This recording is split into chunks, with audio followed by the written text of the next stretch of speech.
ہاں میں یوکی سے بات کر رہی ہوں. ایکچولی میرا مسئلہ یہ ہے کہ میرے ہسبینڈ ہیں وہ چارٹرڈ اکاؤنٹنٹ ہیں، تو مجھے ان کے لیے یہ چاہیے تھا کہ ان کے کلائنٹس نہیں آتے ہیں نا، تو میں چاہتی ہوں آپ کچھ مجھے ایسا بتا دیں کہ ان کے کاروبار میں بزنس میں بہت برکت ہو جائے.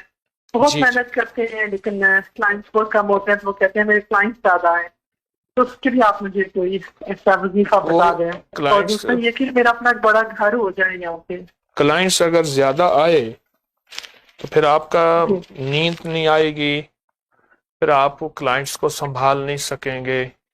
اور اگر بڑا گھر مل گیا تو پھر وہ میری اماں کے پاس نا میں تو چاہتی مائی ہوں آئی مجھے بیٹھی نیند تھی، آئے کیونکہ میں بہت پھر پرانی تہجد کی بات ہے. نماز میری مس نہیں ہوگی.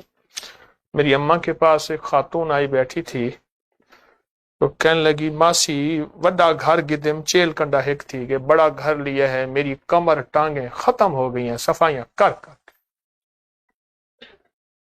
جی. تو پھر آپ کو تو پریشانی ہوگی، بڑا گھر بھی، اور پھر نہیں نہیں مجھے پریشانی نہیں ہوگی، میں الحمدللہ کروں گی. بس یہ ہے کہ ابھی جو گھر ہے اس میں بچے ماشاءاللہ زیادہ ہو گئے ہیں، سب چھوٹے پڑ گئے، تو میں کہتی ہوں بڑا گھر ہو جائے. تو میں نیت کرتی ہوں کہ میں زیادہ مہمان بلاؤں گی سب کو انشاءاللہ، اور نماز کی بھی میری کافی نیت. بس میں چاہتی ہوں بڑا گھر ہو جائے، میرے ہسبینڈ کے بزنس میں بہت ترقی ہو جائے.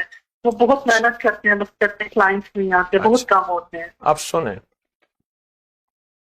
آپ ایک تو جی اپری کے جو وظائف پڑھ رہے ہیں ان سب وظائف کی آپ کو اجازت ہے. دوسرا جی یہ کام جی کریں، حسن. دوسرا یہ کام کریں، وضو کی دعا جی بڑے گھر کے لیے بھی اور کلائنٹ بڑھ جائیں اس کے لیے بھی، اس کا 1 سوا لاکھ 3 سوا لاکھ 5 سوا لاکھ کریں. اللہم اغفر لی ذنبی ووسع لی فی داری وبارک لی فی رزق. اس ٹھیک کو ہے. سارا گھر پڑھے، ہر بندہ اپنے سوا لاکھ کا ٹارگٹ بنا کے پڑھیں، ہر بندہ اپنے سوا لاکھ کا ٹارگٹ بنا کے پڑھے. لوگوں کو اپری یوٹیوب چینل ہر وقت سبسکرائب کرائیں، آپ دوسروں کے لیے صدقہ جاریہ بنیں گے، اللہ پہلے آپ کی مصیبت ٹالے گا.